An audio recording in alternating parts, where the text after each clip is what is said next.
Ladies and gentlemen, I'd like to introduce you to the bass player.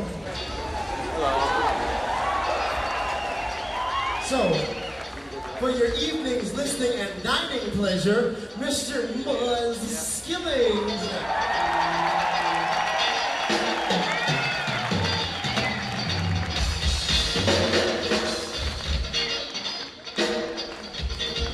On drums, we call this man the Heartbeat.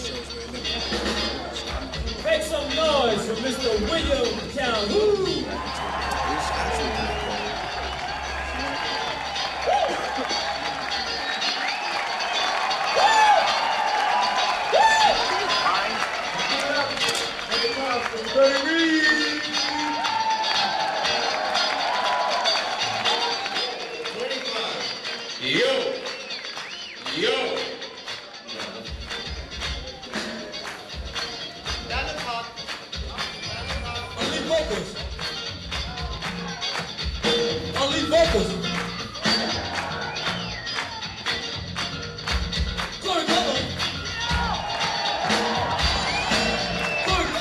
You know, it was funny because this afternoon, I was just telling Will, I had a dream.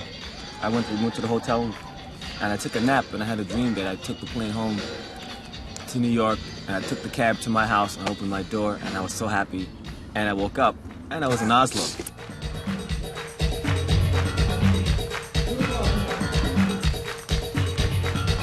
Make it funky.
Very dubious position. Lord, when you got no clout, Glamour boys' whole life is a gamble. They might get over or go right on their way. If one does, there's no need to worry. Another cheap will take his place. I ain't no glamour boy up there. I ain't no glamour boy. Woo!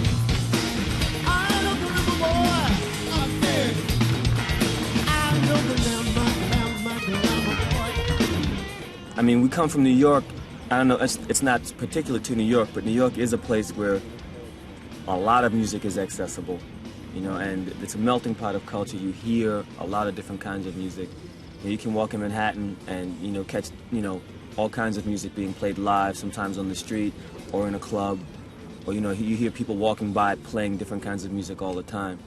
And, you know, if you're open to different kinds of music, it's going to affect you, you know? And I think everybody in this band has a respect and an appreciation for a lot of different kinds of music. We all have different musical tastes, and a lot of it overlaps, and some of it is, you know, specific for each individual. And we just like to throw it all together, you know, and be free with it and make something, you know, that tells our own story with it. Glamour boys don't think about tomorrow. Glamour boys just need to not to play. But just like that, you can't afford on credit. Time catches up and you act to play. Glamour boys are always on the guest list. You always find them in the hottest spots in town. The real friend if you have fame or fortune. If you don't, then they will be hanging around. I love the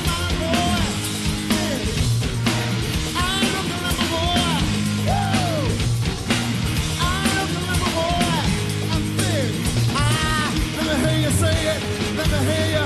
Let me hear all of you. I know the number boy. I did. I know the number boy. Woo! I know the number boy. Yeah. No. Wait a minute. Now wait a minute. Being public figures, I think that there's always a you have to find a balance between who you are and who you are.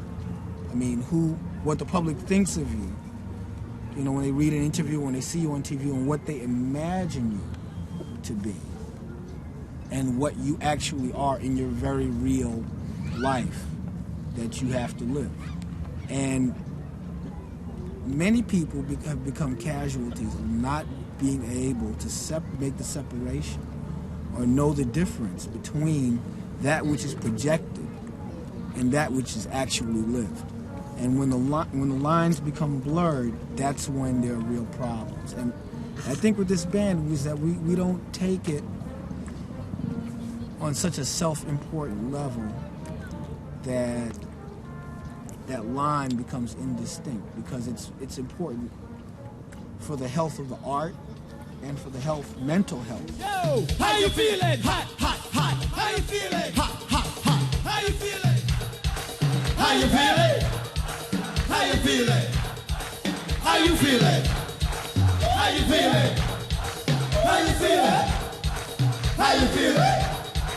How you feeling? Yeah, how you feeling? Okay.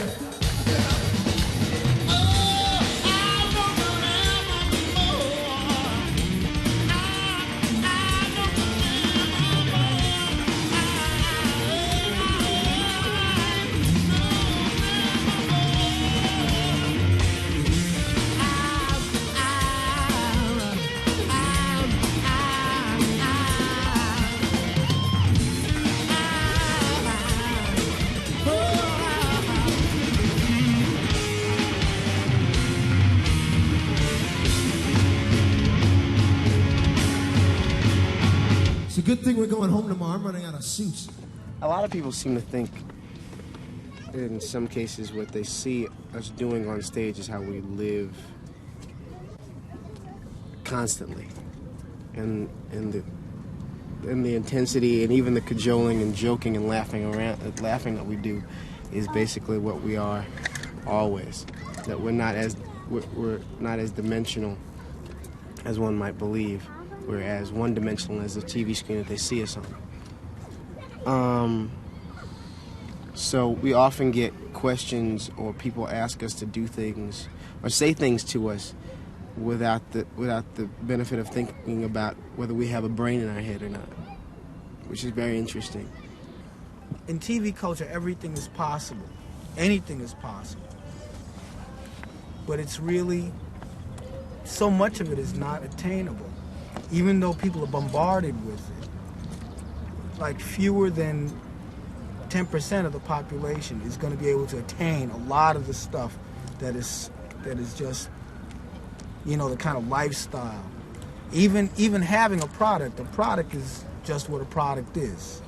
The lifestyle stuff, I mean, you have to live your life, but people make it seem as if you own this thing, or if you wear this cologne, or if you wear these fashions, that you are going to exude some charm or something. And that comes from within you, not from the external things that companies, to make a profit, are trying to sell to you. You know, there are aspects of America that are declining from the inside, and maybe we'll see the effects of it later on. You know, you have a new rash of neo-Nazism happening and white supremacists, you know, flashing up. You have like an attitude of callousness or insensitivity that's starting to become more and more prominent in America. You know, and these are things that will lead, you know, to other things which will lead to America's decline, you know, unless they're corrected or unless people, you know, start to get their act together. Think about the fact that in the space of when the Gulf War was happening, I believe there were less than 1,000 soldiers were killed in the Gulf War. In that space of time, 10,000 Americans shot each other to death. So, on the one hand, you know, we have ticker tape parades and the trumpets are blaring. But at the same time, you know, Americans are killing each other at the rate of, 10,000, I don't know how many that is per year.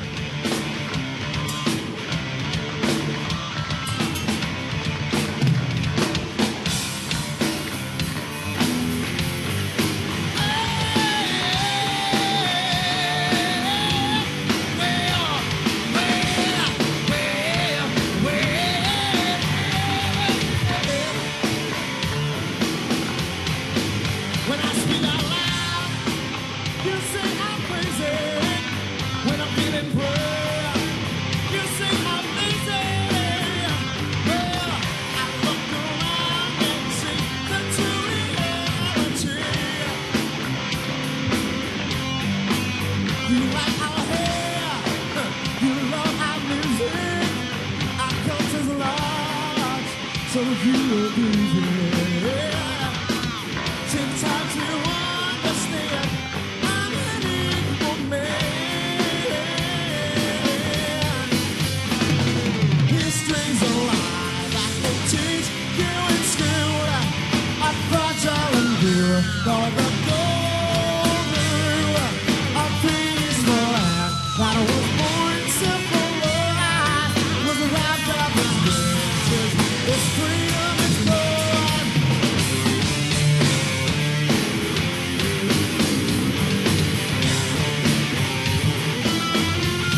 Lord, when I'm at work, you say I'm great. You watch and wonder, but can you really? Inviting eyes here drop when the music starts. Don't ask us why we play this music, 'cause it's our culture. So naturally we do. See, I stake my claim to say it's here for all to play. History's alive, I can teach you in school. I thought I would do all the golden rule of peaceful life. Now I was born simple life with right down his riches. Freedom is born. We're not a political band per se. We're as much a political band when you talk about how it feels to be who you are. I don't think that's political at all. Will wrote Pride because it was about how he felt about himself. A lot of people seem to think that this song is about the black and white issue, when it's not really about it's about people. So we're not. It is initially about racism, but it extends further than that.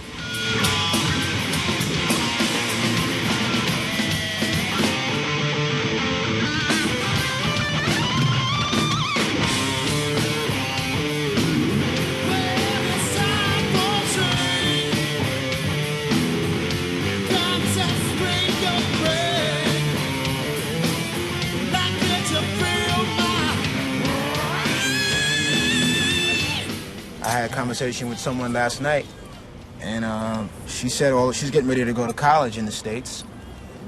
And she said it's amazing how all of the young kids that I met when she first went to college to enroll, she said how many kids didn't know anything about Europe.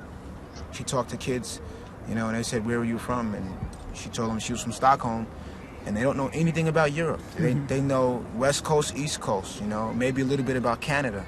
And they can't tell you what Tacoma, Washington is. They cannot point out on a map where Dallas, Texas is. They couldn't tell if you asked them to show what the continent of Australia looks like. They couldn't tell you. And to further compound it, once again you have people in power trying to tell them how great they are, how great America is. And instead of trying to really deal with the problems that we're talking about, wave your yellow ribbon. Tie a yellow ribbon around a tree, show your support, be an American, have patriotism, and this element in the society that's constantly feeding this ego, you know, that kind of forces you to, that encourages you to stick out your chest instead of think or have compassion. Not what you see on MTV. History's alive, I can teach us at school. A $5 bill, called a golden ring. A peaceful man, God was born simple life. Was the right of this riches, as freedom is born.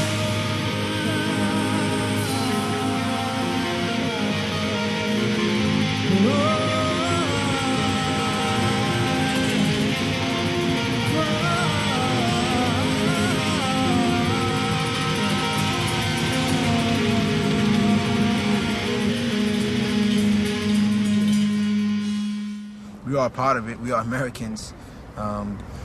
We are affected by it. You know, we're affected by the art that's not being let in. We're affected by the educational part of it. You know, believe me, it's tough sometimes too when you're in your own neighborhood and people can't relate to Living Color on music or lyrics that really deals with lifestyles, not necessarily black or white lifestyles, but just lifestyles. And that's to me even more difficult than coming over here and having somebody say, what does type mean? What does pride mean? What does solace of you mean? I mean, you know, to be in my neighborhood and have somebody ask me about it is a little bit more intense than coming to Europe and have someone ask me about songs on the record. So it does affect us. These are things that we are affected by. Thank you. Welcome.